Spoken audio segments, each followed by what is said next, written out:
Shift. It is Tuesday, December 2nd. I'm Adam-llorens. And I am maxx-fuller, a.k.a. Fred Flint's Frone. Okay. Yes. You're familiar with the Flintstones? Of course, yes. Do you have a favorite kids cartoon from that you used to watch back in the day? Flintstones was great. Yeah. A lot of older people might not think it, but we had the Boomerang channel. We had the Cartoon Network. Always used to play the throwback. So it sounds goofy to say as a 31-year-old man, but I grew up with the Flintstones as well.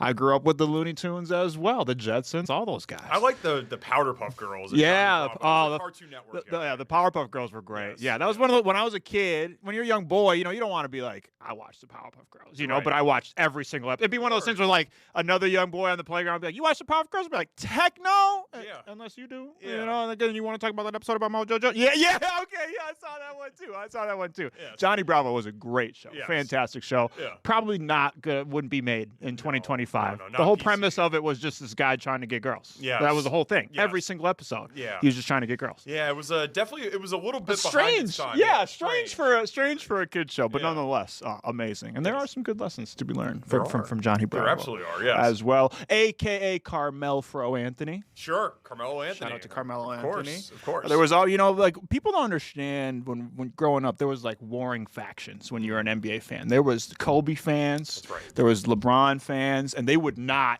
intersect. No. It wasn't like now where you can be like, I got respect for this guy and I got respect. No, it was like you die. Exactly. Yes. You'd ride or die for Kobe or you'd ride or die for LeBron. I remember one time, just to exemplify this, one of my friends, we went to the gas station. LeBron had his own Sprite at the time. My friend didn't know. He grabbed the Sprite. He was a Kobe fan. Yeah. I said, you couldn't drink the LeBron Sprite? Yeah. I'm not even joking. He went back into the store. He returned it. Yeah. He returned it. Didn't want to drink. He didn't want to drink the LeBron Sprite. There was these giant warring factions, and then tiny little faction. Yeah. Carmelo fans. That's right. Carmelo fans. He had some people. There were people that were trumpeting Carmelo Anthony over both LeBron James and Kobe Bryant. I don't know if he ever got the ring, Carmelo. He never got the ring. Yeah. Most decorated Olympian of all time, though. I think he has 4 or 5 different Olympic medals. He's the best American Olympic basketball player in terms of accolades ever. I think he won a title at Syracuse. Maybe. He did. He did win a title. He won at every level except for the NBA, I believe. And he tried to get one, but that's okay. Sometimes you don't always win one. AKA the Black Pete Rose, because I always bet on myself. AKA a million other things. Welcome back to the Afternoon Shift. Yeah. Shout out to Pete Rose. Shout out to Pete Rose. The Big Red Machine. Yeah. And, the whole deal. It was we were going to talk some baseball in today's show.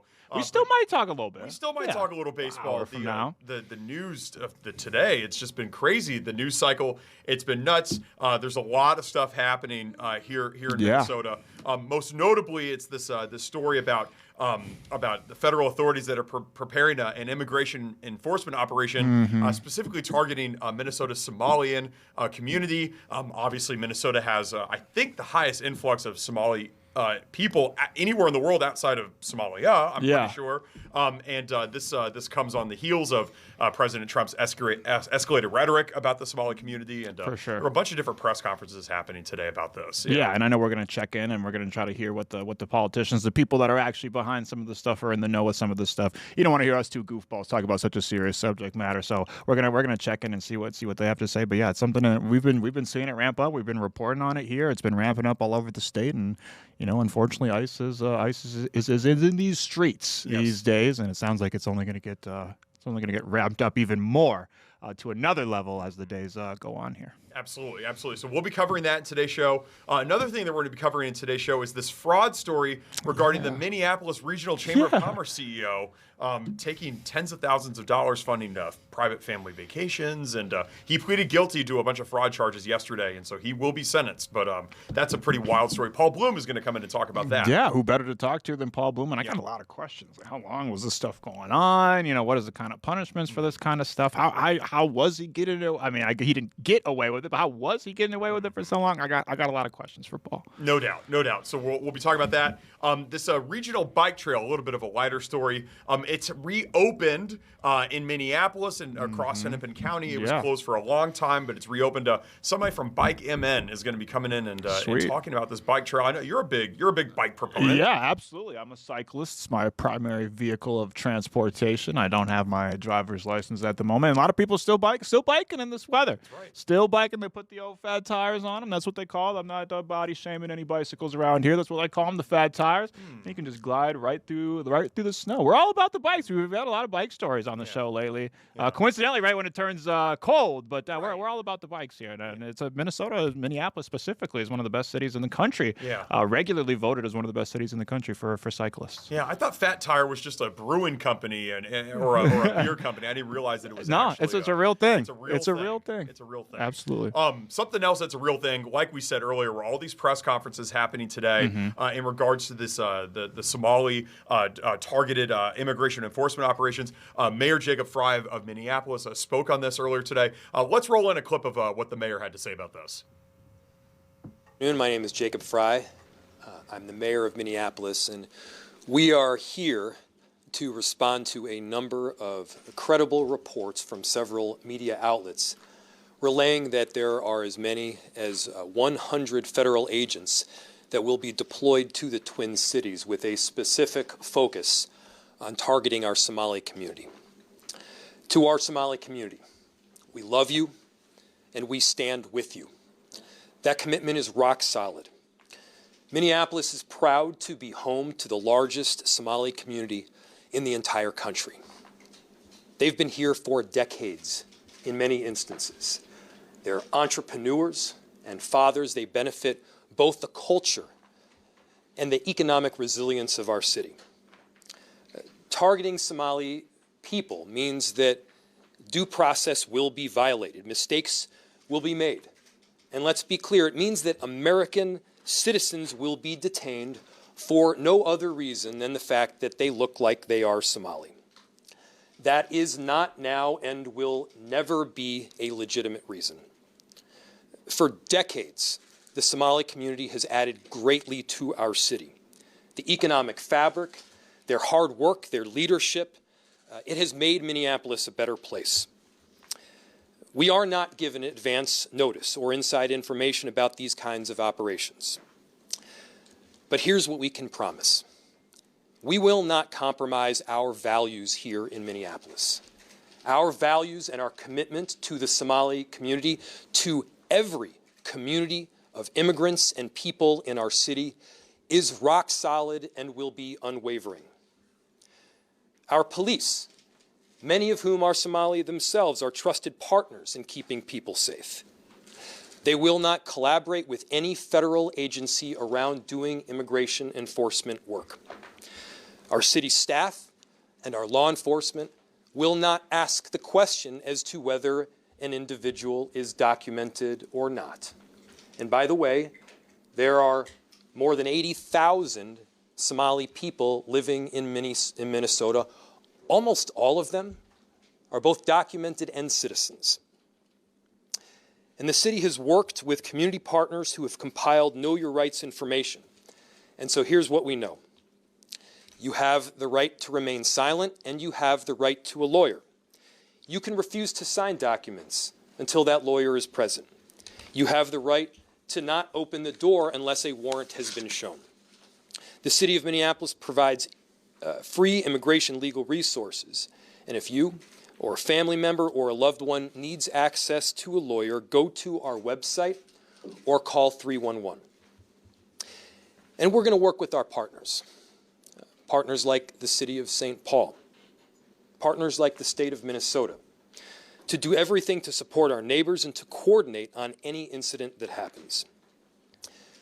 Obviously, this is a frightening moment for our Somali community. There have been many frightening moments over the last several months to our immigrant communities in Minneapolis. In Minneapolis, our diversity is diverse. People come from 1,000 different backgrounds, mentalities, and perspectives with one beautiful thing in common. They love our city and they're proud to call it home. And we're going to stand with them every step of the way.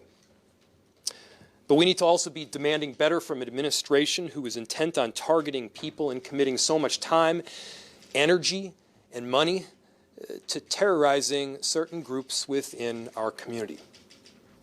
That's not American. That's not what we are about. And we're going to do right by every single person in our cities. And so, to our Somali community, Daman Shabka, Somalied Kunul, Minnesota, Garahan, Minneapolis, Waan, Kuji Janilahai, Waan, Ku, Gereb, Taganahan. We love you. We stand with you, and we aren't backing down. That was Minneapolis Mayor Jacob Fry just earlier this afternoon in response to this story about federal authorities coming here and planning immigration enforcement operations specifically against Somali immigrants living in Minnesota and Minneapolis specifically. And we will have more info, more to hear from later in the show about the federal raids and I guess kind of just like flooding of Minneapolis, targeting our Somali population. No doubt, no doubt. We are going to go to a commercial break, and when we come back, we're going to bring in Fox 9 reporter Paul Blume. He'll have the latest on this story, as well as this story about the Minneapolis Regional Chamber of Commerce CEO fraud. I wish it could be more positive stuff today, right. but the news is the news. The news is the news. The news is the news. Paul Blume will be next. Don't go anywhere. Welcome back to the afternoon shift. Before we went to break, Max, we were hearing from Mayor Fry about this Somali immigrant enforcement operation story. It's a lot of bad stuff that's out there. Yeah. Yeah, like we said, we'd love to talk about more positive stuff, but this is what's in the news today, and no better person to talk to about this stuff than one Paul Blume. Well, thanks guys for having me. I appreciate it. Yeah, thanks for being here, Paul. We heard from Mayor Fry.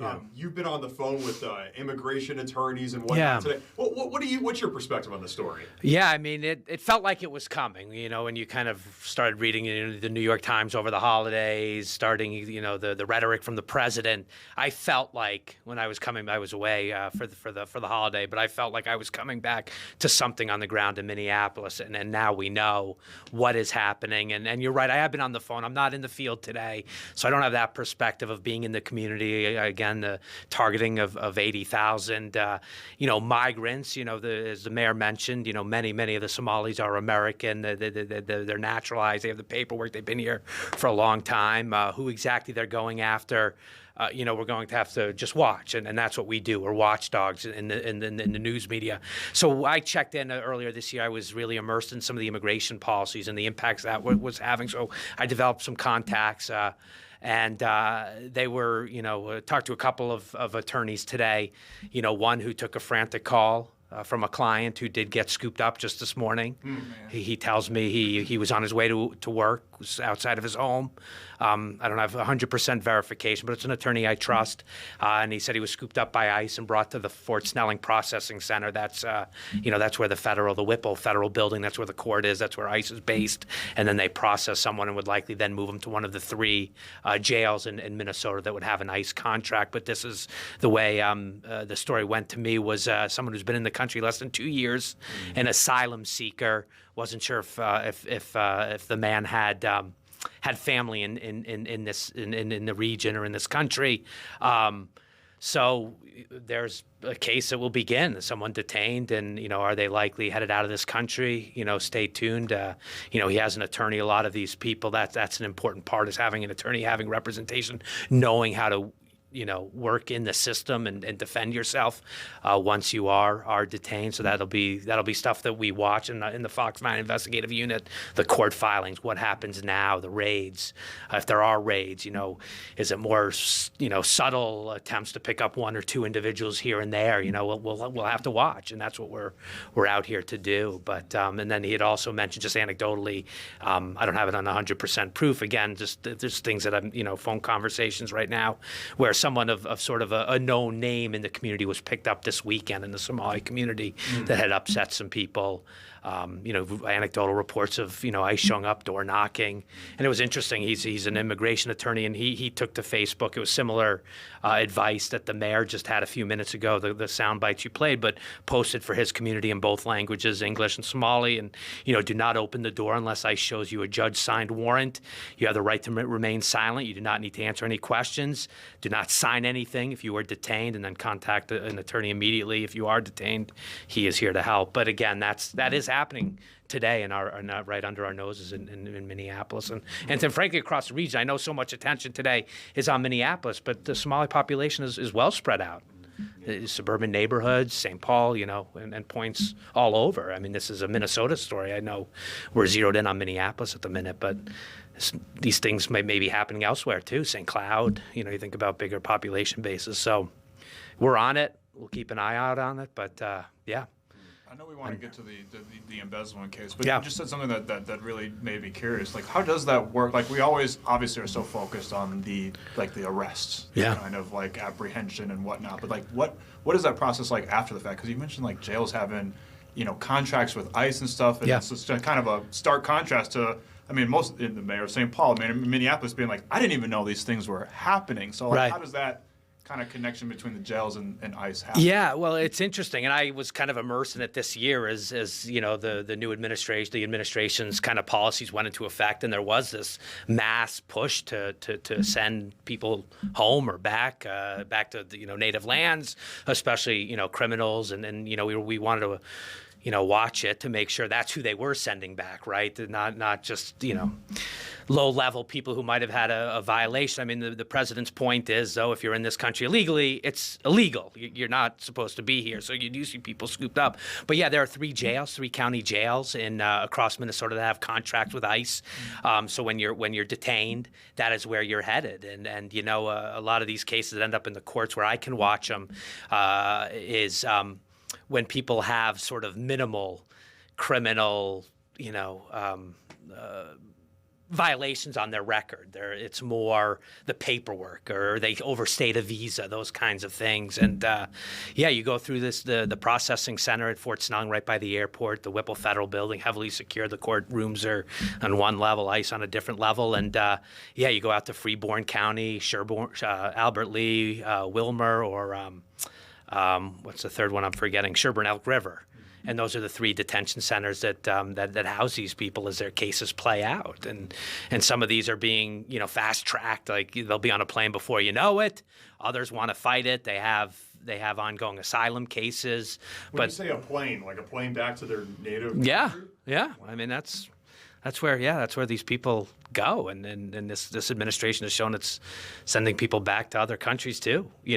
Some countries don't want to take. Some countries I don't know. Like, you'd be going out of my zone of knowledge. But I mean, I don't even what is our relations right now? I mean, does Somalia have a functioning government to yes, we'll accept these people back? I don't even know. I mean, these we've certainly heard stories of people going to third party countries that are accepting some of our immigrants. So that's parts of the story that I haven't touched. I'm not knowledgeable on. I just don't know. I personally have not covered one where I've seen it through, where I know, this individual, wasn't, let's say it's Somalia or, Russia or who knows, but do you want to send them back? But that country doesn't want to accept them, and then they end up in Ecuador or some random place or whatever. But it's what we try to do as watchdogs, just keep an eye out for it and, better understand it. And today, this is just all developing and breaking. And, a lot of people are citing the New York Times, but at least anecdotally from the lawyers I'm hearing from in the community reaction to it is there is a feeling that there is, in fact, a sweep going on, a saturation of federal immigration officials on the ground right now.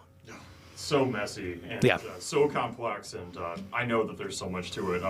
We'll continue to keep our eye on the Somali story, of course. Let's move on to the Minneapolis Chamber of Commerce CEO that pleaded guilty yesterday to several fraud charges. What's this story all about, Paul? Well, Jonathan Weinhagen, this was a huge story yesterday, and for people who've been here for several years, I know you're new to the market, but Jonathan Weinhagen was, I don't want to call him a rock star, but he was a go-to guy for Minneapolis cheerleader, the Minneapolis business community, politics. I mean, he had connections all over sort of local politics, including Mayor Jacob Fry. And several years he was at the helm of a well-known face when we championed downtown Minneapolis, coming back from COVID, reopening downtown, all that kind of stuff. And all along, it turns out he was a fraud, and he was bilking, hundreds of thousands of dollars from, the Chamber of Commerce, which represents, Minneapolis's businesses, the business community. And the one that most people find so disgusting, and as someone who has covered the shooting of the three children several years ago, where they came up with that $30,000 pot of money, reward money, $30,000, he stole the money on the back end. No one came forward. Crime Stoppers was looking for the gunman, Anaya Allen, Trinity, and I'm going to forget the boy's name at the minute, but yeah, it was a tragic summer. Two of the kids were killed. One was permanently brain damaged, and there was a request for the community to come forward, $10,000 per child if you gave us information to find the shooters, the gunmen, the people responsible. And at the end of like a year, I think, went by, no one claimed that reward. And he, as a member of the chamber, reached out in his role to say, why don't you send us back the money and we'll disperse it into North Minneapolis where the shootings had occurred. And he took the money and he admitted to it. And yeah, it's one count of mail fraud as the official criminal guilty plea, and he'll be sentenced. They didn't have a sentencing date yesterday when he pled guilty, but he's probably looking at a couple years in prison. A guy, father of four, school board member over in the East Metro. He had to resign the post there, and his crimes, it's documented, cost several people at the Regional Chamber of Commerce a job. That organization has been in financial struggles since it emerged that he had ripped people off, and yeah, I mean, the justice is served him. He pled guilty. The case kind of went quickly. That he was to be arraigned yesterday, and he just skipped over to the guilty plea. I think probably hoping to convince a judge that he wants to take ownership for it and move on with his life. How long was all this stuff happening, and like how? Yeah. I guess how intricate was it that he was able to get away with it? Well, years. I mean, he was there. He was a face and at the helm of the regional chamber for several years, and the allegations in the complaint and the indictments. I mean, 5-year period or so. Wow. But beyond the stealing of the crime fund, which 3 kids, Minneapolis. I mean, those faces were all all over the place, and to steal that money on the back end. I was there for the news conference where they kind of introduced the money. It's just crazy to think that it was so, brazenly stolen. But the other thing that was, you asked how intricate it was, he set up fake consultancies and was like moving money over to an account, and he made up a false name. I think it's James Sullivan, if I have that right, James Sullivan. So on the indictment, his it's Jonathan Weinhagen, AKA James Sullivan. So it's like the second name that he created, and it was so sophisticated, Max. He penned a fake obituary. At some point, people started asking questions about where's this consultancy, what's this consultancy contract all about that we had kind of pushed a couple $100,000 over to. So he went on legacy.com is the allegation, and wrote up a pancreatic cancer demise for James Sullivan. And I mean, so sophisticated, and he's spending stuff on personal, not that there's anything better than spending it on a crime fund, but like it wasn't communal in any way. I mean, he was going on Hawaii, first-class plane trips, really arrogant and sort of kind of gross to spend the money that way. But yeah, he created a fake obituary thinking that might help him get away with the theft of hundreds of thousands of dollars. People, you gotta have a certain type of arrogance to think that you're going to get away with this. Yeah. And you have a CEO job at like Minneapolis Regional Chamber of Commerce. You're doing all right. Yeah, like it's like not like you're just like I don't know. This is like not a Robin Hood situation. No, like this is like it's crazy. But I guess people are crazy out there. Yeah. They just think that they can just get away with anything. And the father of 4, you think about his family left behind. He was going to banks, even at the back end as this world was crashing down, was trying to open bank accounts. He thought, I guess he thought he could get away with it, but he couldn't. And different kind of fraud. I know we've talked about just mass fraud across Minnesota, but this is a specific case. And, in one of his applications to try to get a bank loan, he wrote and signed the document saying he was making $450,000 as the regional, at the regional chamber and the like. So, but his world came crashing down. And yesterday in federal court, he had to, admit to his crimes, and he'll learn his fate in terms of sentencing. He was not detained. He was allowed to go home, so he'll have to, when he goes in for sentencing, he'll either have to surrender at that point or perhaps, get a date on a calendar where you will show up to a federal prison and begin serving your time. That is like the scariest thing for me. Yeah, Like, serve in prison. Yeah, like that's for sure. got to be nuts. Yeah, it's up there for me. Well, don't make up. Don't do fake obituaries. Don't skim from Fox 9. Don't open accounts and make up fraudulent. And certainly don't steal from a crime fund. Yeah. Never a good idea. Now, I'm curious, like, what has the reaction been? Because you mentioned this guy was a mover and a shaker. Yeah. Sometimes, like, you read these stories, and sometimes your initial reaction is kind of like, well, you hear about CEOs and rich people, embezzling and doing duplicitous, insidious things all the time, right? But it sounds like this guy was a pretty big deal locally, so I would imagine the reaction has been pretty staunch. Yeah, I don't know. The Strip wrote up a nice piece over the weekend on the background. I knew him, right? We would interview him again as kind of the city of Minneapolis big cheerleader. But someone described it, was quoted saying in the article about how this is the stuff of movies. Like you would make a movie out of this storyline and the stories he made up. I don't think my understanding in some of the reporting is the mayor's office hasn't directly commented because he was certainly close with Weinhagen and so that's interesting. And he even stole some money that was earmarked for a political action committee supporting those centrist candidates in Minneapolis like Jacob Fry. So, he definitely, how do I want to say it, abused relationships that people probably trusted in him. Obviously there's been no implication that other people were scheming this. This was very personal and very selfish, what the expenses went for. So I think there are a lot of people hurt and shaken and rattled by it. And again, I think I mentioned during the conversation that regional Chamber of Commerce still is reeling from it. It was a big financial hit. They lost several people. I know at some point they were talking about teaming up with St. Paul to kind of form a joint one, I think because of some of the financial issues that have kind of and how do you, if you're a business, how do you trust a chamber from there? You can't even have oversight of if we're giving you money, to be members and to represent us and to fight for our causes at the city council or at the legislature, and you allow this to happen under your nose. You're probably a jilted, business owner. So it does. It impacts politics. It impacts, the business community, and it's just another one of those, just in a crazy news cycle, just one of those stories that's hard to believe. Do the right thing. It all kind of just comes down to that, and you can never outrun the law either. No, it'll always catch up with you. So, yeah. Paul Blume, we really appreciate all your insights with these two very complex stories. Again, not positive stories, but complex stories that we do appreciate it. Yeah, well, thanks for having me on, and thanks for thinking of me. Appreciate it. Thanks, Paul. Yeah, we got to get you to come on. You got to give us the. Oh, we got to all three. Right. 1, 2, 3. Paul Blume. Paul Blume. Fox 9.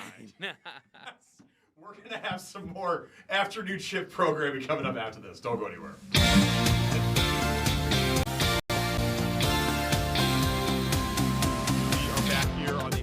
Shift.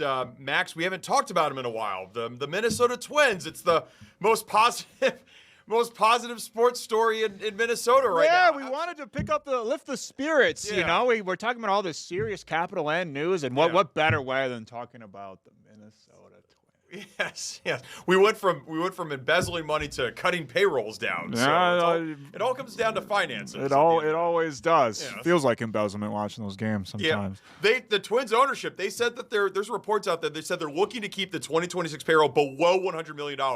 Which sounds like a winning formula. Yes, there. that sounds like exactly what injects excitement into the fan base, along with some other news tidbits that I saw coming up ahead of these winter meetings. Yeah. You know about those. It's kind of like all the managers, fun. all the managers and GMs and everybody. Florida. Yeah, all the Palm big Beach. wigs. Yeah, for sure. They get together, they goss. They gossip a little bit. They tell reporters, I'm thinking about getting this guy. I'm thinking about getting rid of that guy. And so you start to hear a lot of rumors ramping up around the winter meetings, and literally, the two rumors that I have read so far about the Minnesota Twins could not be worse. No, yeah. They're gonna have to. Seems like they're gonna have to make a decision about their two stud starting pitchers, Joe Ryan and Pablo Lopez. Yeah, it sounds like no relation to Pablo Torre, who's been lighting up the journalism world on fire. But yeah, it's from Bob Nightingale of USA Today, one of the most plugged-in MLB insiders that there is. He said the Twins are they're mulling a choice right now. Do we trade our number one starting pitcher, Pablo Lopez, who has kind of been the anchor, arguably the best player on the team, certainly one of the best players on the team. He's the anchor of that whole starting rotation. Or do we trade our number two starting pitcher, Joe Ryan, who's under contract for another year, young guy who's got a lot of upside. Lots of teams around the league have been looking for him. Bob actually threw into his story that the Red Sox, where they said they were this close to getting him at the trade deadline, which I find very interesting, but I guess they just ran out of time. And then from equally plugged in, reporter Jeff Passan of ESPN, he said that Byron Buxton, the face of the Minnesota Twins organization for the last, almost decade now at this point, is considering, waiving his no trade clause for, the right team. So in the rumors today, if you're keeping track, the Twins are possibly mulling trading. They're arguably their best player, arguably their second best player, and arguably their third best player. Great. And they're going to keep payroll below $100 million because that's what fans care about is the poll adds money. I mean, it's like they're reading a playbook of how to make the fans excited and doing the exact opposite. It is an unbelievably poorly run operation with the Minnesota Twins right now. I just cannot believe how often they are spitting in fans' faces. Fans that have showed up despite the struggles over the last 2 decades, despite the ineptitude of the front office over the last 2 decades, despite some of the play on the field, despite weather conditions, despite everything. They have showed up for this team, and the team just continues to say, we don't care. And it's unbelievable. The they're at 80-1 to win the World Series next year. Great deal. 30-1 to win the AL. You brought up Byron Buxton, all-star last year, 35 home runs, 24 steals. Best season of his career. Yes, best season of his career. Healthiest as well.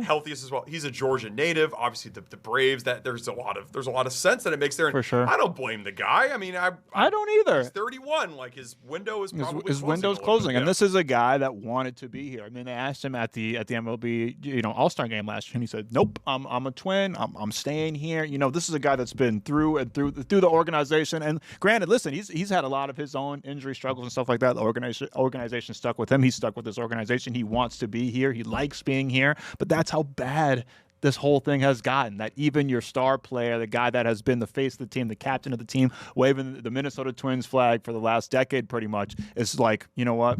I'm ready to bounce. And is there a world where a young Twins team full of upstarts and no names ends up being a fun watch and fighting to maybe get a wild card? Sure. But on paper, you have to give people a reason to come to the game. People are struggling right now. People ain't got a lot of money to be spending on frivolous things. And if you want the people to show up at Target Field and watch your product, you got to give them a reason to care. And right now, the Twins are doing nothing of the sort. Yeah, it seems to be a theme in Minnesota these days of just trading away best players. Justin Jefferson, it looks like he might ask for a trade. We don't know that. We don't know that. Yes. I think a lot of people, this is the first time in history that I think a wide receiver is being encouraged to be a diva. I think we all know Justin Jefferson to be an upstanding person, a consummate teammate, consummate professional. He's not like a lot of the wide receivers, that have, kind of out there personalities that we've seen over the whole course of the NFL, really. I think this is the first time in history where people are like, you know what, you should be more like A.J. Brown. Maybe you should be more like T.O. Maybe you should be more like those kind of guys, because we all want to see Justin Jefferson do well, and it just doesn't seem like that's going to happen here. Yeah, obviously, but like I don't know. If you're the Minnesota Vikings, I don't care what it's. I'm not trading Justin Jefferson. That would be. Who's throwing him the ball? It doesn't matter. He's one of the most beloved players in Vikings history. It does not matter about the context. Yeah. People still are mad that the Vikings traded Randy Moss. It doesn't matter that he went off and not right away when he played for the Raiders, but eventually did, bigger and brighter things with the New England Patriots. It doesn't matter the context of that the team was struggling and everything. People are still mad. People are still mad about Kevin Garnett. Yeah. But we went out and we rooted for these guys because they were great guys. They did a lot for us. I wish Justin Jefferson the best. I hope he stays here because that's awesome. The kids love him. Every single kid the whole Twin Cities can do the damn gritty. Yep. He's a great player. He's one of the best players that's ever donned the purple and gold. But listen, I wouldn't blame him if he wanted to get the hell up out of here. Yeah, I'm just not speaking to reporters after the game. Yeah. That's not him. That's not him. I think it was the first time in his career, but he had a career low 4 yards on 2 catches. Yeah, it's tough, man. It's tough. It's tough going through these type of seasons. And they've had kind of wishy-washy. This is maybe the career low for Justin Jefferson right now. So I can't imagine that it's not floating around in his head. I don't know, just knowing what we know about the guy, and maybe, agents and all different types of things. Maybe it's a thing where the Vikings are just like, hey, we need pieces to move on. Maybe they're thinking about it ahead of time before it even happens. But I can't see Justin Jefferson being that kind of guy. But I couldn't blame him if he was. Yeah. This game on Sunday obviously doesn't mean much in the grand scheme of the NFL, but I'm going to be very curious with the fan reaction with the Vikings on Sunday, especially if the offense continues to struggle, because they have been on the road for most of these struggles. It's not like they have been playing that much better at home. No, they haven't. but I am a little nervous about not nervous, but I'm interested about the fan reaction if the offense does struggle in the first quarter at home against Washington. Yeah, for sure. And I don't blame the fans. They've seen 5 home games this season. They've seen 1 win at home. One win at home. And I'm not even sure if that even. I'm not sure. Does the Bengals? Yeah. Yeah. Does the overseas game? Does one of those ones that they count? Does that count as the home? I don't know how that. They crushed the Bengals. They did crush the Bengals. They did crush the Bengals. Yes. You're 100% right about that. Yeah. They did crush the Bengals. But so I wouldn't blame fans if they started to get a little antsy, because 0 points, first time in 18 years. It's crazy. I had a friend, his son said, "I've never even seen this in my entire lifetime, Dad." And it's like, you fool. You thought there was no new lows as a Minnesota Vikings fan. There's always a new low. There's always a new low. Well, a couple highs. The Timberwolves are playing at the Pelicans tonight. They should get a win. The Wild are playing at the Oilers. The Oilers are one of the best teams in hockey. That should be a pretty good matchup there. So it's not all doom and gloom. No, for sure. Those are 2 workhorses right now. Those are the teams you want to hit your bandwagon to, because those are the teams that got the most realistic shot of the men's teams, obviously, of the most realistic shot to bring home a title. Meanwhile, the Lynx are consummately involved in the title picture, and the Minnesota Frost are our 2-time champions, the only team to ever hoist the Walter Cup. So the men just need to catch up to the women. That's right. We all could catch up to the bikers that are out there. Yeah. They're rolling through the Cedar Lake LRT Regional Trail. It's reopened now, and we got somebody from Bike MN here to talk about this new trail. This is exciting. Sweet. Yeah, I'm super excited to hear about it, and how many people are out there on this trail right now in this kind of weather. Couldn't be me, but maybe you. And oh, yeah. I'm out there in the snow, the rain, sleet, all of it, brother. I tip my hat. More from Bike Minnesota coming up next. Welcome back to the afternoon shift. Max, honestly, of all the people that I know in Minnesota, I think you are the biggest bicycle champion of all the people I know. Absolutely. Well, it's primarily because I don't have a driver's license. So it's the main way that I get around. But absolutely, I love cycling. Like I said before, it makes me feel like a little kid again, man. I feel I get a little taste of freedom every time I get on my old bike. I dig it. And there's a brand new trail that just reopened for the first time in 6 years, the Cedar Lake LRT Regional Trail all across Hennepin County. You can take it around and go everywhere. Yeah, Minnesota is one of the best places for cyclists in the entire country. That's right. Here to tell us more is Bike Minnesota's communications manager, Mr. Eric Noonan. Eric, welcome to the afternoon shift. How are you? Thanks so much for having me. I'm doing well. Yeah, it's awesome. Yeah.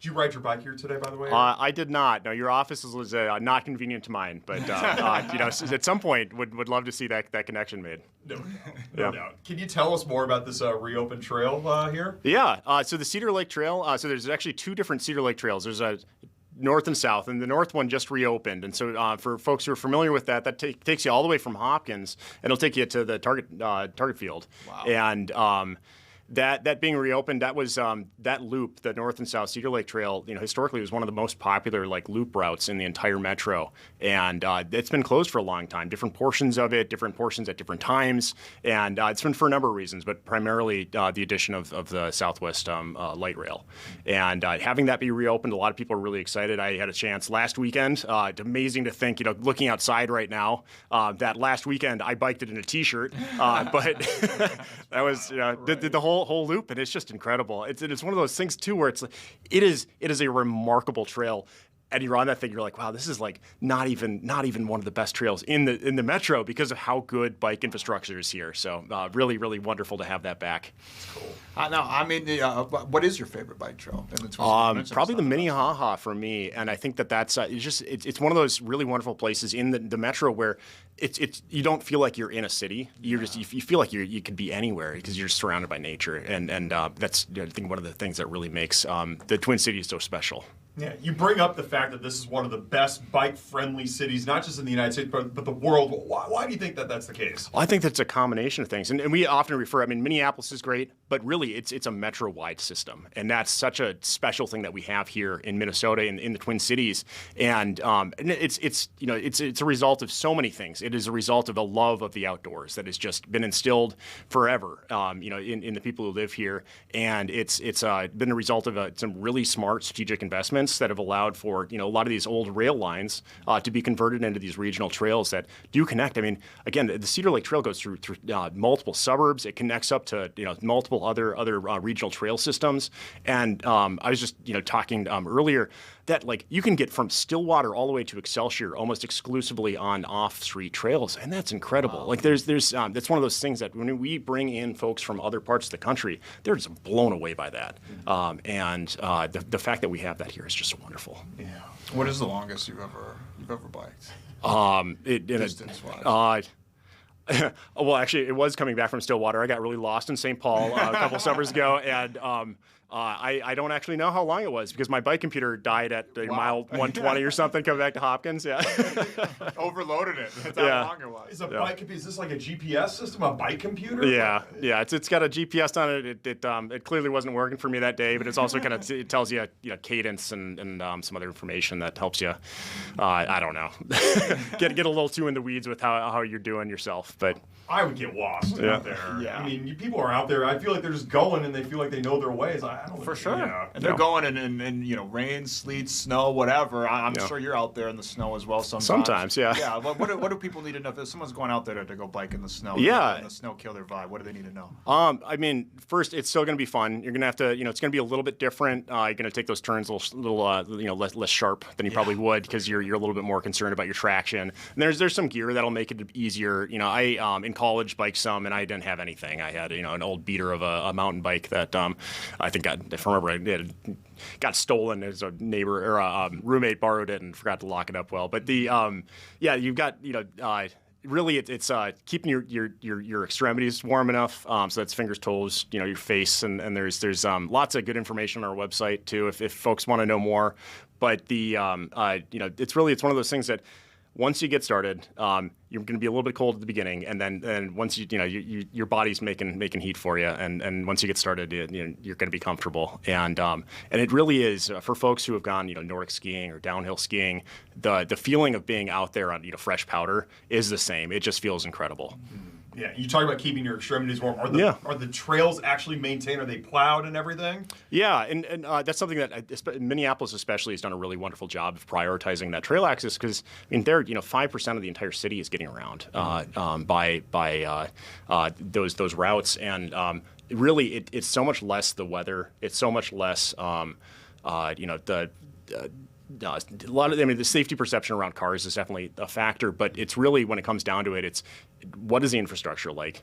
Are you separated from those cars, and are those trails being maintained? And that's something that Minneapolis has really been a national champion at, and I think a lot of the rest of the metro is really taking note and kind of upping their game on that because we have so much to gain from getting more people out there, more active in their community in a way that supports local businesses and keeps us all healthier. Now, obviously, we're throwing flowers at Minnesota's feet here about how good we are. We're patting ourselves on the back. We're the best, cycling place. We could always get better, right? Like, what's next? What's coming next? Yeah, I mean, kind of to that point, there's a friend of mine, Anthony Taylor, who's kind of a really well known within the biking community here in Minnesota. He's got this line about just like we can't be running victory laps at 5%, right? we know we can do better, and that's Minneapolis recently kind of ended up on a list of one of the best bike cities, not just in the U.S. but internationally. That people are looking at us and saying, hey, in this climate, especially that we're doing the kind of things that we're doing is remarkable, and some of the really amazing stuff that Minneapolis is championing on that. it was a huge thing a few years ago when they lowered all the speed limits in the city down to a speed that both keeps drivers safe, but also is a lot more survivable in the rare but very unfortunate instance where you might get hit by a driver. But what that's meant is that we don't have to have those lanes be as wide because when you're driving a little bit slower, it's easier to keep control. And we've been able to allocate that space towards other things. So that's been for businesses that they can have that outdoor dining that we had, really came to love a few years ago. And that's traffic calming is the term in the industry. But that really it's allowing us to work towards that goal of what if we had a city where it was safe for everybody, regardless of if they don't have a driver's license, they do have a driver's, maybe they don't have driving's not an option for them. How are they getting around? How are they able to participate in our community? And saying, hey, they should be safe doing that. And so we've seen a lot of curb bump outs where they kind of take some concrete and add that so to make sure that when drivers do come up to those intersections that they're keeping everyone safe, including themselves, and then those trail investments. And I think that as we are nearing the end finally of the light rail construction, that we're getting to see not just the Cedar Lake Trail north open, but this past year we saw the south section open, and it's better. There are no at grade crossings, so every single street that you interact with, you're going under that thing, and you're not having to look both ways because you're underneath the traffic.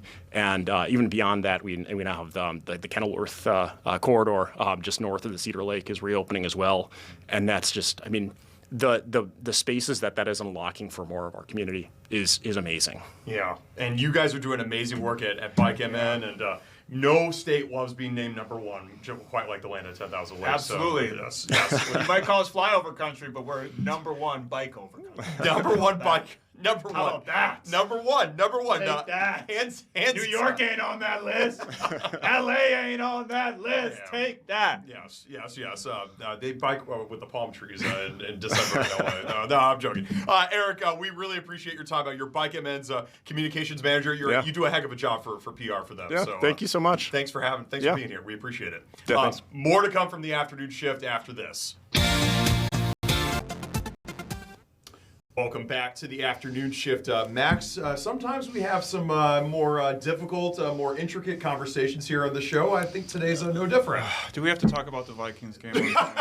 Seriously, I thought I avoided that by being gone yesterday. Yes. All right, let's get into it. Max Brosmer. Not quite Max Brosmer Okay, in the Vikings. This is a subject matter that I certainly don't have much experience with. I know you've got some experience with it. It's all about pregnancy we're talking about today. Are you? I am not pregnant. Everybody at home, I am not pregnant. I am not pregnant. I've been waiting for this day. No. You're gonna name it after me. No. Listen, I can't claim to have anything like that. We do have somebody here that is pregnant. You probably know her from the Fox 9 Morning News. She's an anchor, Hannah Flood. Welcome to the afternoon shift. Good morning. Thanks for having me. Yeah. Good afternoon. Yes. It's your afternoon shift debut. This is amazing. I know. This is exciting. I love the studio. Thank you for inviting me. Had to wear my mama sweatshirt. Yeah, representing. Represent. In case we didn't know. Yeah. Well, should I do this too, just to start off? Gotta I'm not You lying. gotta flex a Okay. little. Flex the belly a See little it? bit. See it? Okay. Very nice, Hannah. Okay, Hannah, I Thanks. got a question for you first. I got to start this Whoa, off. starting off hot. Okay. Yeah, starting off hot. We got to ask the questions that people want. This is the number one most requested question. Okay. Where does the stork factor into all of this? I went through this before, and I still don't know where the stork How do they get my factor is. address? How did they find me? Yeah. Yeah. It's where does the stork brings the babies brings and the baby, whatnot? right, I yeah. still don't understand how It that sounds like you're works. just up to date. You know what's happening. Okay. The stork. Yeah.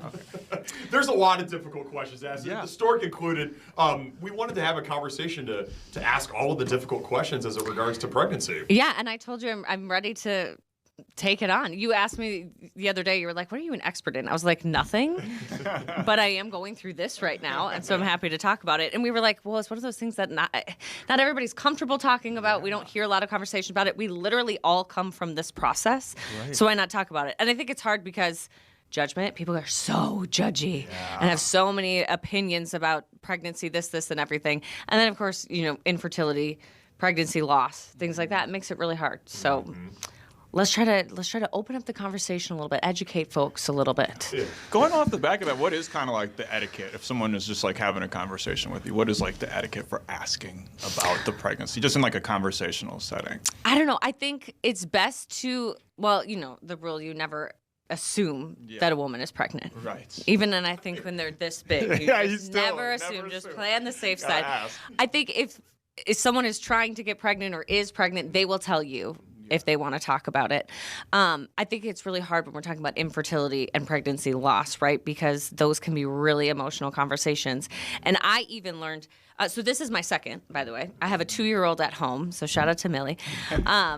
This is my second, and I remember I learned with my first, we had an easy time getting pregnant, and I would tell people that, and sometimes people's faces would fall, especially other women that I would tell that are dealing with infertility, and it was like, oh.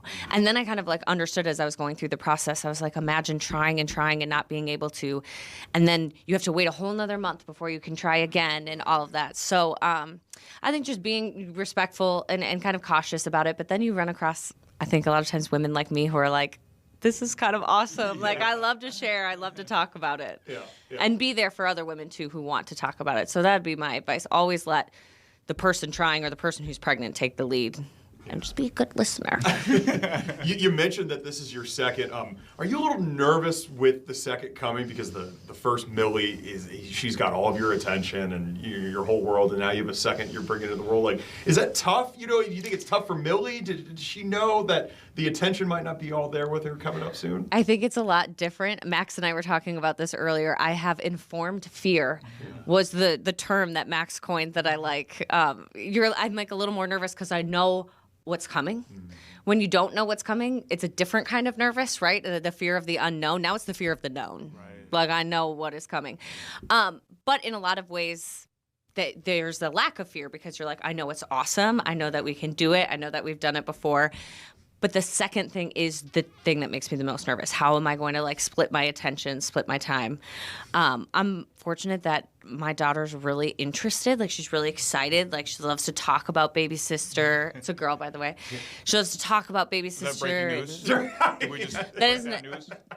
That's been known.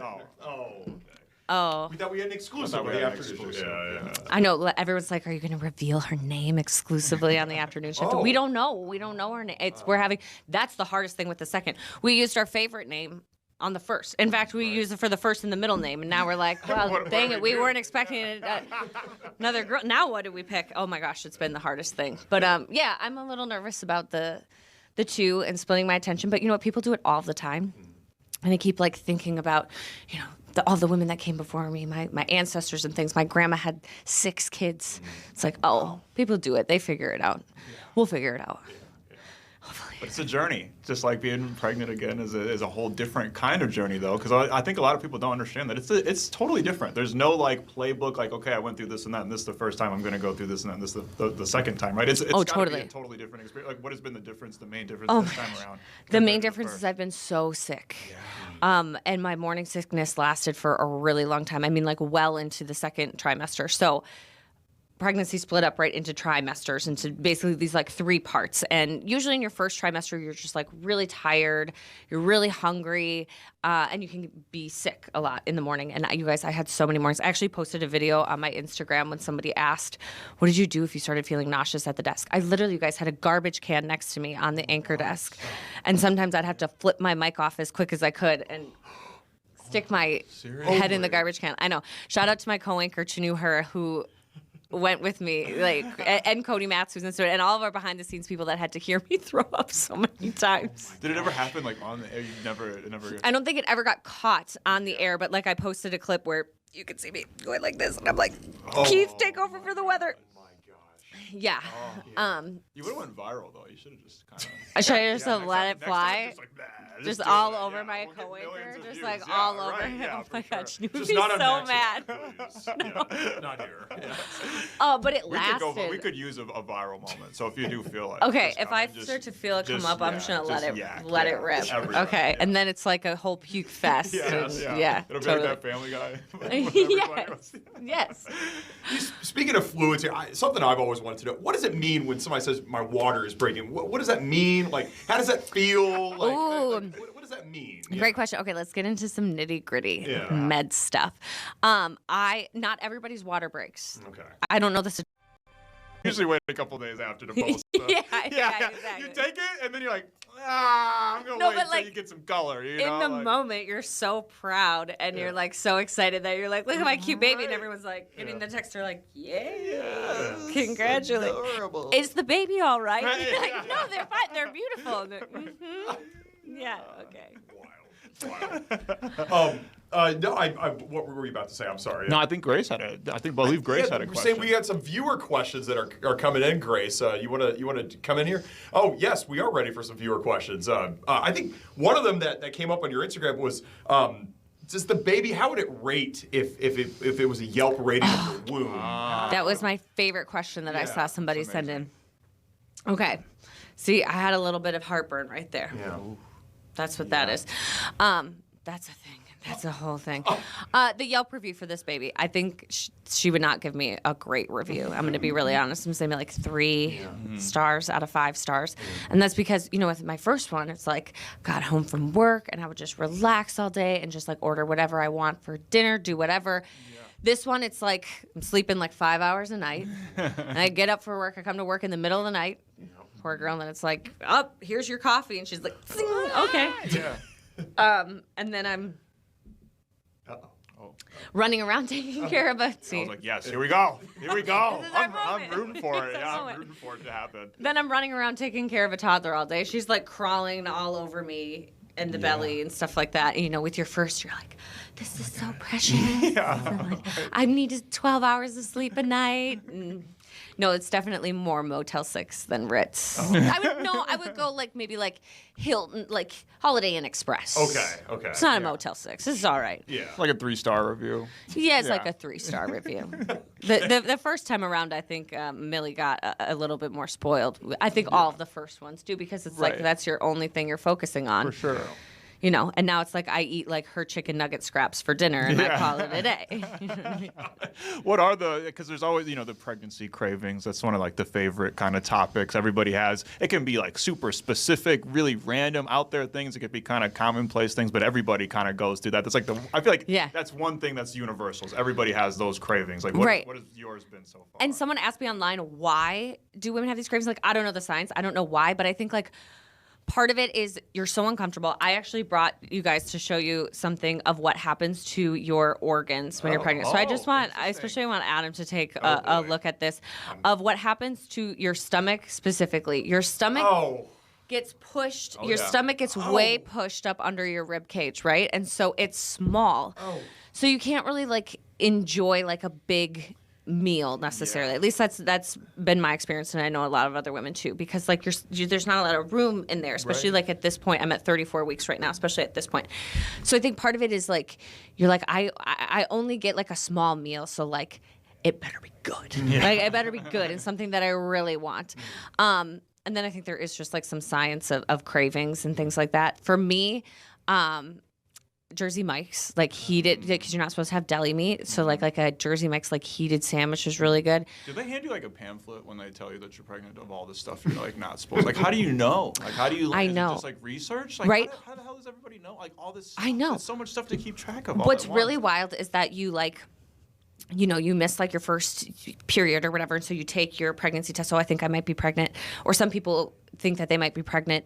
A lot of women just have like intuition. They're like, I think this is happening. Yeah. You take your pregnancy test, it comes out positive. You call the doctor. They don't even want to see you till you're 8 weeks. So they'll be like, okay, well, like we'll see you in a month. And you're like, what am I supposed to do for the next month? Right. Yeah. You know what I mean? Like, what am I supposed to do for the next month? They're like, be healthy, don't die, don't drink, don't go sit at the bar. Yeah, and then we'll see you in a month.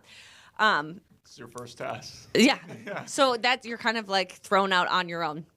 But back to the craving thing, I think because you are restricted, you can't have this, you can't have that. You just want to really enjoy what you have. And I had really bad heartburn like this whole time and like nausea. So that's kind of like where my cravings come from. I'm like, what's something that's not going to make me feel sick? Yeah. What's something that's not going to be horrible in case I see it again? You know what I mean? And then the heartburn's so bad. I've been eating a lot of dairy, like ice cream. Yes. It's like all because it's just like kind of cool ice cream, yogurt. Yeah. Now that I have a 2-year-old at home, we always have chocolate milk. I drink so much chocolate milk. It's so good. You brought up your doctor. Is it important to kind of have a good relationship with is this an OBGYN doctor? Important to have a good relationship with them, yeah? I think so. Yeah. I had just like certain things that I wanted, and like I think like so many like young healthy people, I didn't have like a person before I got pregnant that I was like going to or whatever. So I kind of had to find someone, and you do some research, and of course first it's, are they a network? Right? Who can I go to that's a network? It was important for me for them to be like close to my house because now I'm at the point in pregnancy where I'm going every other week. I have to go in. So it's like, I feel for like, we do these stories in the news about like these rural areas that are lacking OBGYNs and hospitals. Imagine if every 2 weeks you had to drive an hour to get to your doctor. I mean, and then I'll get down to it where I have to go every single week. And then that's just the beginning. Then you want like a good relationship of a doctor who will hear you and be like, this is like what I want out of this experience and how can you help me do that and stuff. So yeah, I think finding the right OB is good.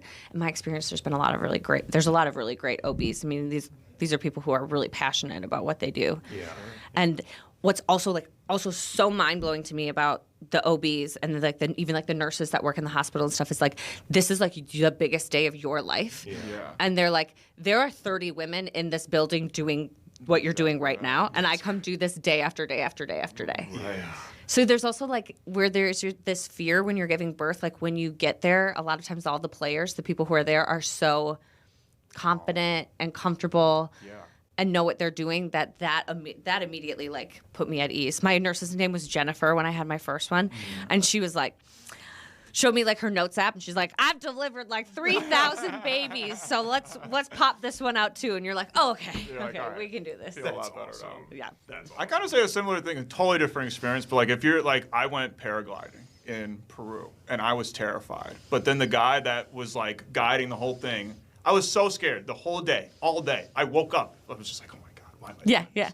And then the guy was so cool, calm and collected, that I was just like, all right, cool, I'm gonna live. Like, I'll get through it. It's just like, it's important to have that support, Like, totally. Kind of like calm demeanor. Because if they were freaking out, then you'd be like, oh my God, then it'd be terrible. Absolutely. And what a like special skill and like special set of people to have working in this industry that can like keep their cool and make you feel comfortable when you're going and being like, again, this is like the biggest, scariest thing I've done in my life. And they're like, we got you. We got this. It's all going to be good. This. Any hints on the name of the girl?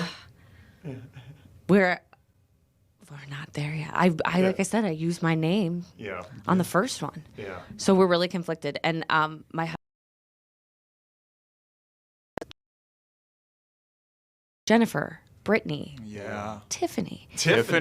I like Tiffany. A good one. Yeah. Nothing wrong with these names. You just don't hear them that much. And I like old names of like the 1920s. Oh. Gertrude. Yeah. Like Eleanor. Yeah. Beatrice and call her B. I think that's that'd be amazing. Like See? B. Arthur. Yeah. And he's like, no. What about Rebecca? I'm like, I don't know. Max and I, one of our favorite guests on the afternoon shift, her name is Tina. Isn't that one of the 90s names that you just Yeah, like Christina. Oh, Tiffany. Yeah. Tiffany. Yeah. Again, there's nothing wrong with those Maxine. names. Just folding that out there. Maxine. I do like Max. I think that's a cute name for a girl. I like Maxine. Yeah. It's I old think school. I think it works. Adam for a girl, we'd have to work on it a little Amanda. bit. Oh, is Amanda is that I think so. I Yeah. never knew that. Yeah. I never thought about that. I think so. That's I was supposed to be Andrew, and then I came out, and then I was Adam. Which I think that's a common with a lot of mothers. I think that they have a name in mind, but then when the baby comes out, Totally. they see it, and they're sure. like, Jennifer. I was telling Hannah, we're so lucky that because I was 19 when I had my daughter. I had the stupidest names possible, ready to go, locked and loaded. Yeah. Her mother was like, absolutely not, and I'm glad we picked the name that we picked because she is Rowan. She's Rowan. Yes. Yeah. I think we got a lot more questions though, Adam. Right. Hannah, you got some more time? I've got time for some more questions. I'm just waiting I got for this baby to cook. I got time. I got like 6 weeks. So. We'll go to break, and we'll have more questions for Hannah Flood here after the break. And Max, maybe we can hear some of your stories of your own. I don't know. No, see, listen. No, I don't want to mansplain pregnancy. That's the last thing in the world that I want to mansplain. But I know the viewers have a lot of questions too, so we'll get some viewer questions in there. And I know you got plenty of questions, Adam, because you're expecting. I'm glad you're breaking the news at the beginning of the show. Yes. I'm so proud of you. Yes. We're so happy for you. Yes. And I'll ask the questions for you because I know you're a little nervous about the journey. So I'll ask the questions that you told me not to. Perfect. I know we said we wouldn't do this on the air, but yeah, I'll ask the questions for you. We got afternoon shifts exclusives left and right going on right now. Stay with us, and we'll be back with Hannah Flood right after this. Questions with Hannah Flood. Max, do you know what a placenta is? I absolutely know what a placenta is, brother. I do not. I do not know what a placenta is. We've started off segments. You've asked me Listen. a lot of questions over these 150 plus episodes. Yeah. You've never once said, Max, I never thought you were going to say, do you know what a placenta is? I truthfully have no idea what that is. You've never heard even I've the never word. heard of that term before. A placenta? Really? I've heard of placebo effect, but a placenta, no. See, this I've heard is of why I'm polenta. here.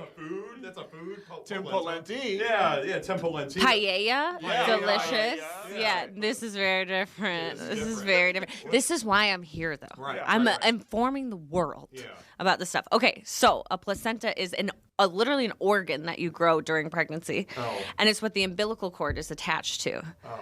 So one end is on baby's belly button. Yeah. You know that about belly buttons, Right. umbilical cords. I think so, Of yeah. that. Okay. The other end is attached to the placenta, and that acts as like a filter. So when the baby She comes thinks- out, it's attached to you?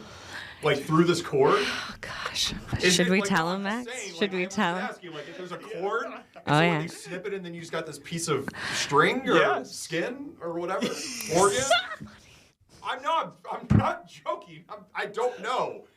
Truthfully, I don't know. Like, that's what happens? Like, there's just this, like, Oh skin? my gosh, this is a streaming show. I wish we could just show like a very graphic video of exactly what It happens. seems disgusting. Okay. Yeah. Baby comes out. They if everything's all good, you had to pull they're like, I can't do that. I gotta fidget. Baby comes out. If all is well, they hand her to you. Put her on your chest. You're like, oh, this is the best. She's still connected to the umbilical cord. The umbilical cord is then connected to the placenta, which is in there. You cut the cord after a little while. Usually it's called like the golden hour or whatever. You let it stay there for a while. Dads, it's usually an honor given to. Dads usually get the honor. If they're around, if they want to do so. I cut the cord. Cut the umbilical cord. If you're there and haven't fainted yet, then you get to cut the cord. Before they hand you the scissors, they make sure you're okay. You're not gonna go down. Right. So this is like is this like circumcision too? No, It's different. this is very different. Very different. Very Very different. different. I guess. No. I know you're not dealing with that. That's very different. But then you have to essentially give birth to the placenta, which is So that also comes out. so then that also comes out, and for some people it can be a lot more complicated. Some people it's a lot easier. Sometimes I just reach in. Yeah, it's horrible. I'm excited to know that there is also a trend. Some people eat these. No. Yeah. No, it's a thing. Not in the United States. Yes. No. There are services that you can get it sent somewhere, and they will turn it into pills that then you can consume. For what is there like dietary purposes or nutritional value? Or? Yes. I thought this was something like you fry up, and this is like No, not no, the people United do that. States. Yeah. No, Really? people do, and it's like, Didn't it's one of the like Kardashians big. do it? I think one of the Kardashians. It's like kind of big. It's kind of like this big, and it looks kind of like I like what a liver would look like. I think kind of like red and like shiny, and And people eat it like a Yeah. meal. I wouldn't say it's common. But it I does wouldn't say it's happen. I common. just wanted to see your reaction. It does happen, though. That's a first world country thing that people eat that. yes. Okay. It happens in All the right. United States. There's people you know. Over There's many people that you have met that Yes. you shook Not my hands mom. with. Not my mom. No. Not my mom. People you over know. many centuries and cultures, kind of like the idea of like the warrior eats like the heart of the buffalo or whatever. Yeah. Yeah. It's a common thing. Okay. Yeah. I'm not. It's not for me. Yeah. I might adopt. I think. I won't be doing that. All of this. But the placenta is a thing, and it's an organ that literally you grow when you're pregnant, which is like also pretty impressive. Yeah. Okay. Yeah. The more you know. The more I know. Pregnancy 101. Are you impressed yet? He's like, I yeah, am. I don't know. I don't know. I'm just glad I don't have to go through it. So, yeah. It's a journey. Hannah, we're not the only ones that have questions. Our viewers out there have lots of questions for you. I think you solicited some on IG, I did. on the old IG. I did. Let's see what's coming up first. What are you least looking forward to? Ooh, what a Debbie Downer. What's gonna suck? I mean, like Yeah, what what's part? what's gonna What suck? part? Yeah. What am I least looking forward to? I mean, all the prep labor. stuff. Yeah, right? I mean, it's like a lot of prep, like getting it all ready to go. Like, you got to bring all the stuff to the hospital, and you got to do, that's going to be. We were pretty chill with bringing stuff to the hospital. We eventually brought the Apple TV to the hospital. Oh, nice. Because we were sick of, oh my gosh, this is, okay, let me tell you a funny story about the first one. I'm in the throes of the worst of labor around 5 o'clock in the morning last time. And the nurses and doctors, they didn't really like know what I did, right? I didn't like advertise it, right? Yeah. And my husband like mentioned something at some point. And you're like, oh my God, you're an anchor at Fox 9? What time do you usually anchor? You guys, I'm like, and I was like, 4:30 to 6. That's right, 4:30 to 6 every weekday morning. Check us out. And they're like, oh my gosh, do you want to watch your friends? They're on right now. No. I was like, no, I don't. They're like, oh look, Cody Matz is giving a forecast. I'm like, turn it off. So that was pretty funny. But then after a while, we're like, we just want like a Harry Potter marathon. Like, go get that Apple TV. Let's hook it up here and do some Netflixing while we're in the hospital. I would say just like the birth part, and we were talking before, Max, about this informed fear. Yeah. And with the second, again, there's like a lot more on the line. So I think I'm a little more nervous about like, I'll be thinking about like, is Millie okay? When can I get back to her and all of that when I'm giving birth with this one? And then there's a whole, I won't get into it, but like the whole breastfeeding journey. Yeah. There's that, which is like a little nerve-wracking. For sure. But I'm actually looking forward to the newborn thing. I don't know if it's because of like this shift that I work these like crazy hours and I'm used to not getting a lot of sleep or getting a little sleep and then taking a nap or whatever. The newborn stage is not as scary to me this time, which like knock on wood, she's not like a colicky baby or something. Yeah. But there is something about just kind of like being home and you just know that like nothing else matters right now. Like this is your priority. And so it's a little different than like everyday motherhood where you're like, okay, well, like what's happening at work and like who's counting me for this and this and that. Like when you have a newborn, the expectation is like you hunker down and you do that. Right. Yeah. So that part I'm actually like excited about. And it's going to be in January, so it's just going to be like perfect time to just cold. I know, it's just like sit and veg out. Yeah. Right. That part I'm not afraid of. That's going to be nice. Amazing. Let's get another viewer question here. That was Rika. Here's Jason. Why does every pregnant lady do the baby bump hold in every photo, but not real life? Okay, let me explain what you're talking about. If you go to my Instagram, it's every picture on my Instagram right now. It's the baby bump hold, right? You gotta flex it. Yeah, you gotta show it off. It looks good. Okay. Okay. I think that's why a lot of women do the baby bump hold in the picture, and also because if you don't, you're like, this isn't my body. Yeah. Right. This is. Yeah. So you want to like show it off a little bit, or really. Oh, I'm sorry, I wasn't by the microphone. Could you hear me? Okay, you want to show it off a little bit, and you're like proud of your body, like at that point. I would argue though, I'm like always doing the pregnant lady hold, like on TV, not so much because I'm being professional, but I always have a hand on my belly. I feel like I'm always like I'm feeling right now. I can feel something, I don't know what, but like something right here. Yeah.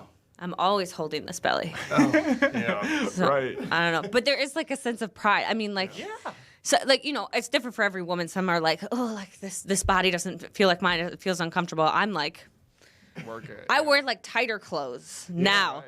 Because I'm like, your own, you gotta show yeah. I was gonna ask you about that. Like, how did it change your fashion? Does it change your fashion at all? Like, I mean, obviously it changes the clothes the literal clothes that you literally, wear. yeah. But like your fashion sense. Do you still feel like you have your same fashion sense that you had before you were pregnant? I think this actually, Lauren and Drago had asked me this question. She was like, is it nice to not have to like suck it in for pictures? Because like, ladies know if you're wearing like a tight dress and you see like a little bump or a little bulge of something that you don't like, you may be like a little self-conscious about it. Now it's like it is about the bulge. It is about the bump. Right. So I'm like, yeah. Or I remember last time I was pregnant, it was my 30th birthday in July, and I was like showing really cute. Yeah. I like invited people over for a pool party and was like wearing my bikini, and I was like letting anybody I was like posting pictures of me in like a bikini. That is not me when I'm not pregnant. But I'm like so proud of the big belly that there's like this different, for me at least, it's been this different sense of like pride or confidence in your body because you're like, it's supposed to look like this. I'm supposed to have this big belly. Yeah. and you're proud of it. Nothing wrong with a good bold shot every now and then. No, you say that all the time. Yeah, that's You what I'm live saying. by that. Yeah, you live by that. Yeah. On Instagram, I'm pretty sure that's your I- bio. You know, it's yes. We'll leave it at that. I think. What's hard though, and has been like inspiring for me is like, obviously I work like this job that's hard because like I need clothes for work. I mean, like everybody needs clothes for work. Yeah. I guess not everybody needs clothes That's for work. true. There are some people that don't wear clothes for I've work. worked in those places. But I have no doubt. But the fact that like you're expected as a woman, then is like part of this whole process. If it's not enough, like going through the body changes and you're exhausted and you're throwing up and you need to get the crib and you need to get this, and that. Now all of a sudden none of your clothes fit, but you still are expected to go to work and a lot of times like maintain a certain look, business professional, whatever it is. You got to buy a whole new wardrobe. It's really hard. It's expensive too. This right? might be It's a dumb question. expensive. Do you have to change are there certain makeups that are hazardous at all? Not in my experience. Not in my experience. You can't get Botox. You're not supposed to use like collagen products. No Botox. No Botox. No more Botox. Some like collagen products, like if you're using like really intense like face care and stuff like that. No, but your face like can change. Like the other day, somebody asked if I got a little lip filler. Oh, okay. Yeah. You're like, Because the hormones. Look at that.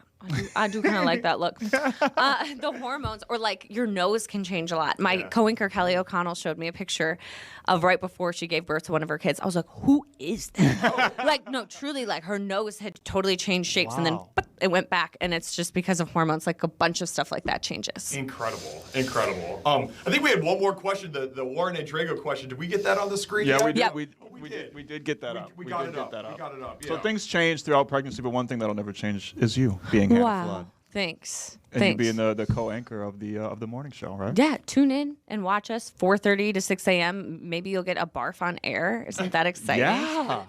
I'm really disappointed. You we wanted didn't it get here. one. I wanted it here. We got to go viral. I had a couple There were some moments. questionable heartburn moments. Yeah. But thank you guys. And I hope that this was educational, Yeah. informative, whether if you're thinking like, ooh, do I want to go through this journey or Right. Uh-oh. Oh, we still got time. okay, I'm good. No, Hannah, thank you so much, and congratulations to you. I know it's coming up next month for you, so Yep. that's got to be super exciting. And we're looking forward to seeing you on your journey on the Fox Eye Morning News as you continue with this pregnancy. I can't wait to FaceTime you from the hospital and show you my placenta. Oh my gosh. Before we grill it up and eat it. Yeah, we'll have another food Hey, segment here on the Cookout at my house. Yeah. Come on by. Me, you, baby Maxine, and Hannah. Let's Placenta go. paella. Okay. You're cooking something there. I'm really rooting for Maxine to be the name. I really am. I like it. For the record, I'll I run like it by the fam and see how do it it. goes. Thank you guys so much. Thanks, Hannah. Thanks, Hannah. We'll have more to come from the afternoon shift right after this.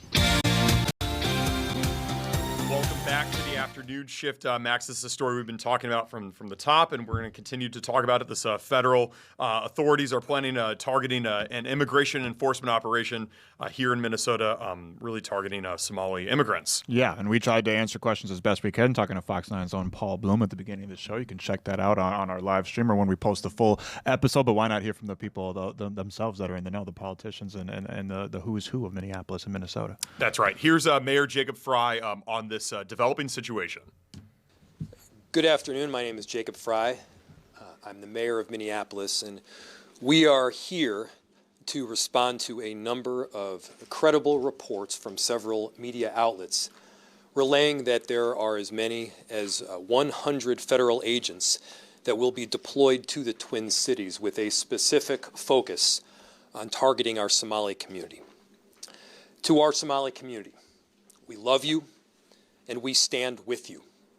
That commitment is rock solid. Minneapolis is proud to be home to the largest Somali community in the entire country. They've been here for decades in many instances. They're entrepreneurs and fathers. They benefit both the culture and the economic resilience of our city.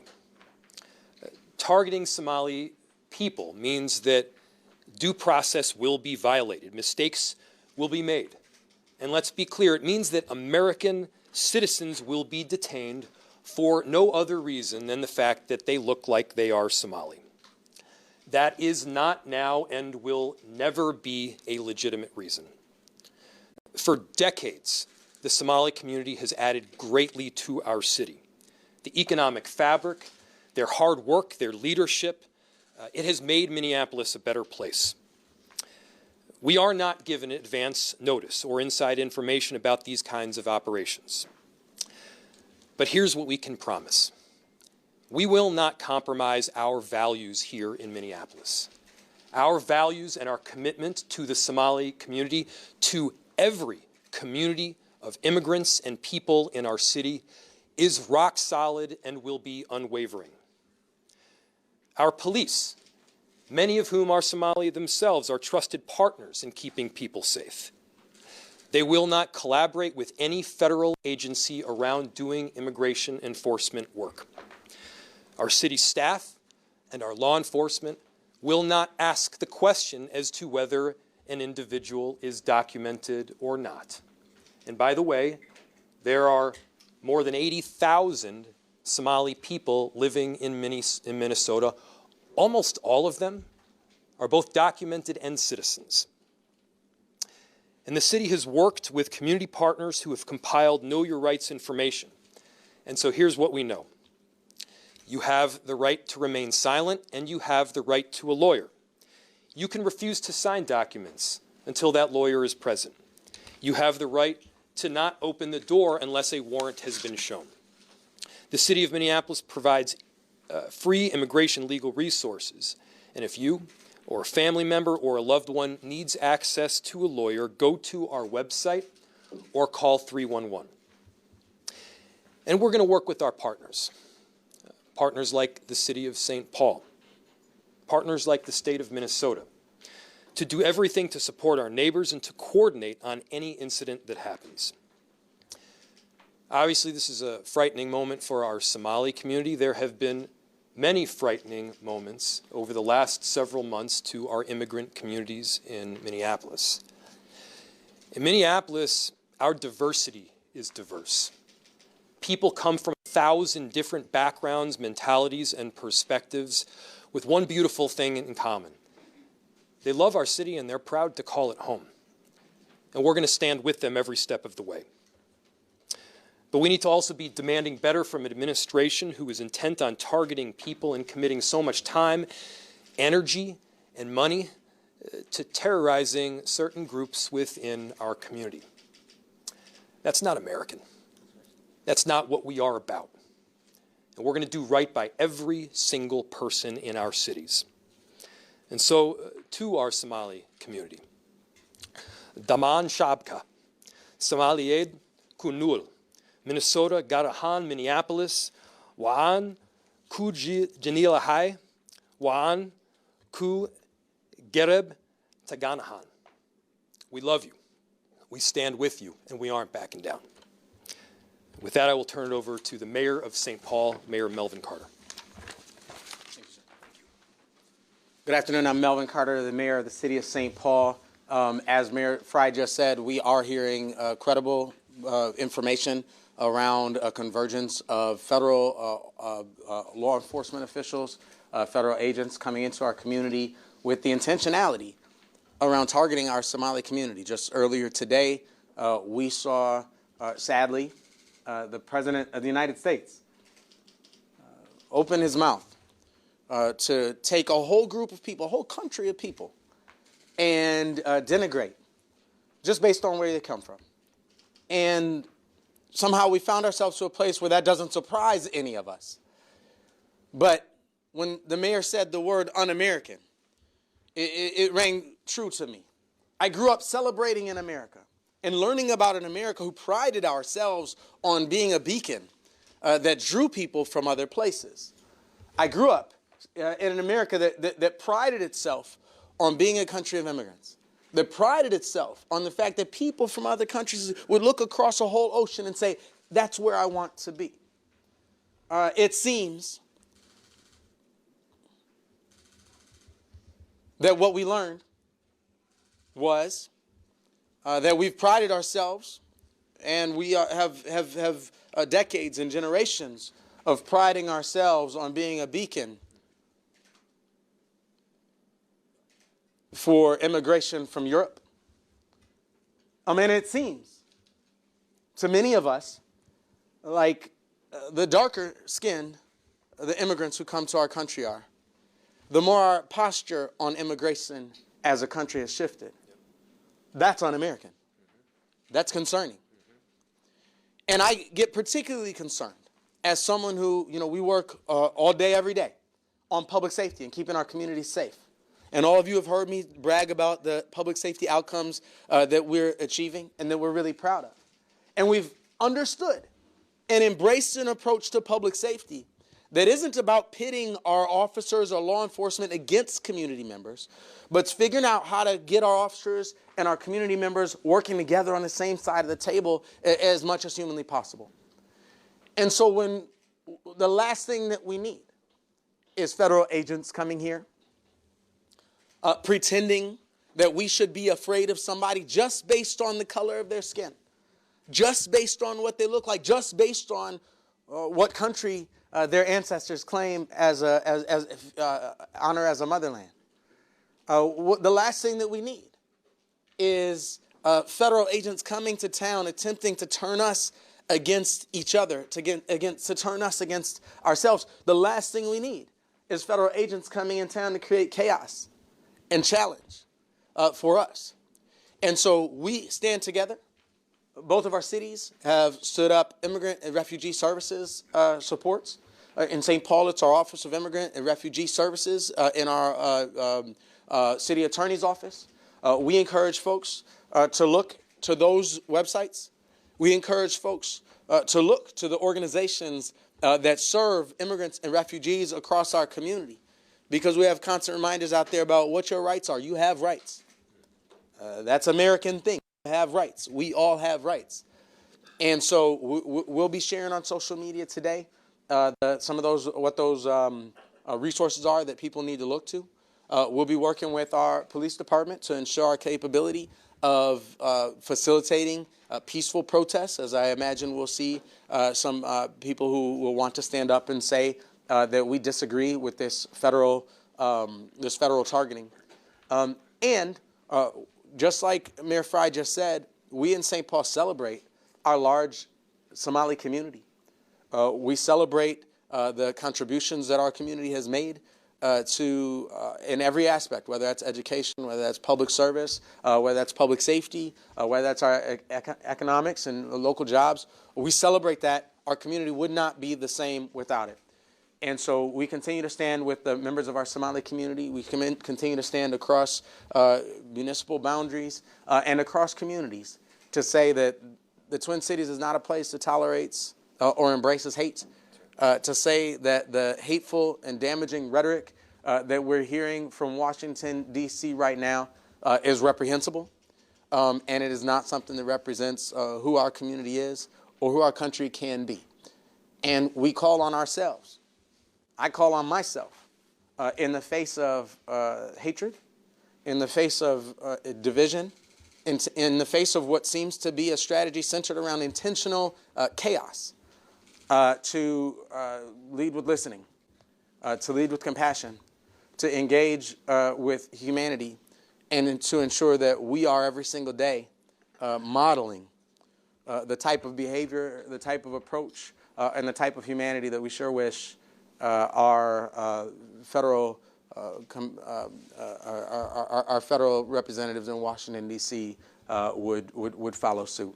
We have the capacity as a local community to be that loving, incredible place. That's who we are. That's what we are. And that's certainly something that we don't need federal agents coming and disturbing. Thank you all for being here. And with that, I think I'm turning it over to Councilmember Rossman. Oh, I'm sorry, to Councilmember Rossman. Thank you. Good to see you, sir. Good afternoon. My name is Jamal Osman. I am the council member of Ward 6, someone who represents the largest East African community in Minneapolis. I am proud to say I'm a Somali American. This country welcomed me and my family 26 years ago. It has provided me a life that I did not have in Somalia. We came here and we are thankful to be here. I've been educated here, got the opportunity to serve my community, to be a council member. I know many families are fearful tonight. They are. But I want you to know that City of Minneapolis stand behind you as the leaders, both mayors and the chief and everyone that's standing behind you are here to stand with you. Our community has lived through fear in the past, and we're not going to let us divide that. We're going to stay informed, we're going to stay safe, and we're going to support each other. We will continue to working our partners on the ground so residents know their rights. They know where to turn for help, and we know that Minneapolis will not abandon. One of the things I do want to say, and obviously everyone knows that our president is racist, xenophobic, Islamophobic, and we are going to fight that. America has a history of fighting and stopping those kind of individuals who continue to divide people and divide communities. Many Somalis that live in this community are working at your groceries, working at your hospitals, delivering your babies, they're doctors. They are very successful individuals. Now I would like to switch into Somali to speak to my community. Assalamu alaikum. Walaalayaal waxaan la hadlayaa community-ga magaalada Minneapolis. Anigoo ah Jamaal Cusmaan. Waxaan inii sheegayaa City Minneapolis garabkiina ay taagan tahay. Community-geena target ayaa lagu yahay. Qolyahan dalka soo galaya oo la sheegay hadda in 100 qof ka badan lagu soo wado. Waa inaan ka fijignaanaa. Waa inaan la hadashaa lawyer-kaaga. Waa inaan ogaataa rights-kaaga. United States rights ayaa ku leedahay. Waa inaan division aan la ku suubinin. Xaquuq baa u leedahay due process baa jira dalkan aan joogno. Marka taxadara City Minneapolisna waa in la taaganta garabkeena la taaganta. Thank you so much. I would like to welcome the Chief O'Hare.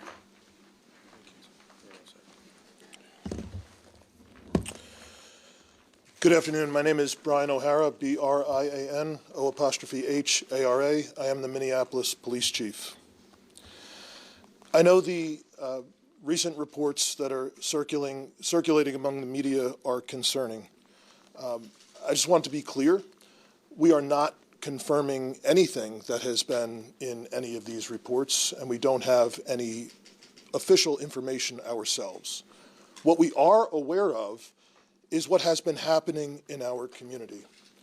And our involvement, the mayor's leadership on that, council members and other elected officials in the city did not start today. That's been going on. The fear that the community has been experiencing, immigrant communities have been experiencing in this city is real. I have been meeting with pastors, imams, business owners, that are having a real impact in our city. People are afraid to go to church. They're afraid to go to worship. They're not spending money at a lot of our immigrant businesses in the city. And from a public safety perspective, the fear of people to cause the police is something that to call the police in a time of need is something that harms everyone. We don't need that. If people are able to prey on certain people in our community, to victimize them, to rob them, because they think those folks are less likely to call the police, that makes everyone in the city less safe. It does absolutely nothing for public safety. So I just need to be clear, as our mayor has stated, the Minneapolis Police Department does not work with federal law enforcement for the purpose of conducting immigration enforcement. We don't provide information to federal immigration authorities. We don't ask people about their immigration status. Our mission is clear: to protect life, to uphold the law, and to maintain safety for all people in our communities. Over the last 24 hours, I have addressed every roll call in this city, from last night into this morning, not because of these news reports, but because I have been concerned. Both over the weekend, we've been getting reports, increased reports of immigration-related activity from members in our community. We can't verify that, but we know people in the community are heightened, and we also know that there have been incidents more recently, 2 very recently in St. Paul, around immigration enforcement. So our objective is straightforward as a police department. I want to try and minimize our officers' exposure to any of that type of enforcement activity and only respond when there is a legitimate public safety issue that we are responsible to our community to provide. And that means when there are threats of violence, when there is actual violence, or when there's property destruction. In moments like this, I know the tensions are high. I know how real the fear is in our community. People are going to want to speak out, to protest, and to exercise their First Amendment rights. Those are the rights of everyone in our community. And I want to be clear that we will absolutely defend people's rights to do just that. I also ask that if demonstrations do happen around any type of immigration raid, that they remain nonviolent so that we can keep everyone in our community safe, so that we minimize the risk of any tragedy happening or the immigrant communities that are already suffering to suffer that much more if there is destruction in our neighborhoods. Our officers are committed to serving a diverse city. Mayor, a council member referenced, we have many officers who themselves are immigrants, and many of us are deeply connected to the immigrant community in our city. With that, we are also working around revisions to our immigration enforcement policy. That has been in the works for weeks. We've obtained feedback from community and community-based organizations, and we will be issuing additional guidance this week to our officers, again, to try and address some of the issues that we're seeing nationally and to provide clear guidelines to our officers. With that, I'll turn it back to our mayor. We'll open it to questions. Just to be clear, these 100 agents are on the ground and they call and they need crowd control. Will both cities, Minneapolis and St. Paul, continue to send officers for that capacity? Yeah. I was talking to Mayor Carter about this just recently, and here's the thing. Our police officers are not ICE agents. They will not cooperate with ICE agents. But the presence of ICE agents doesn't suddenly make our police officers not police officers. That's what Mayor Carter said to me the other day, and he's exactly right. Our police officers have an obligation, first of all, not to enforce federal immigration law. That is not their job. I want our police officers keeping people safe. I want our police officers responding to violent crime. I want our police officers preventing homicides and carjackings and shootings from occurring in the first place. You know what I don't want them doing? I don't want our police officers spending a single second hunting the father down that just dropped his kids off at daycare, who's about to go and work a 12-hour shift, who happens to be from Mogadishu or who happens to be from Ecuador. That man makes our city a better place.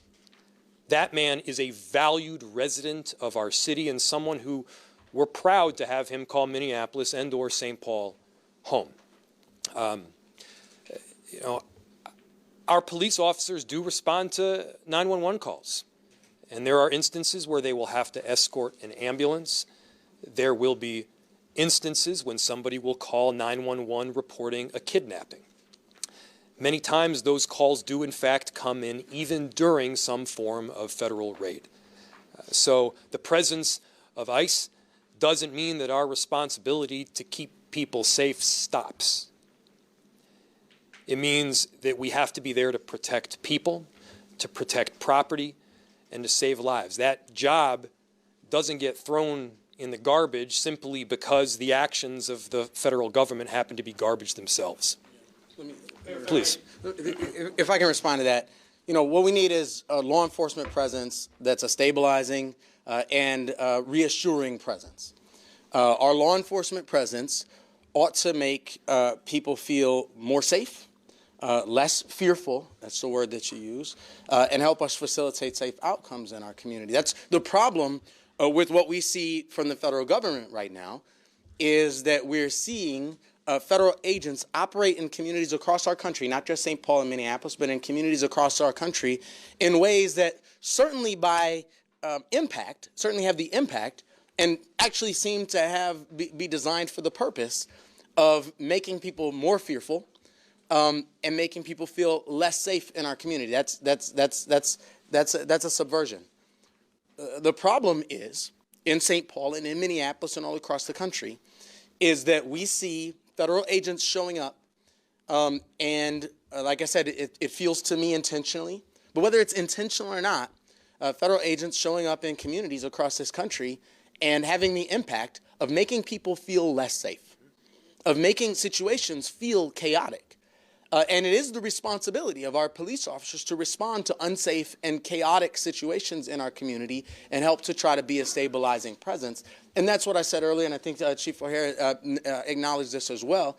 And the truth is, you can interrupt me if you like, I don't even actually like the phrase crowd control, because our goal has to be what I said at the beginning, to be a stabilizing presence, to be a reassuring presence, and as you've heard many people say today, to facilitate, not control a crowd, but to facilitate the crowd's ability to safely express their First Amendment rights.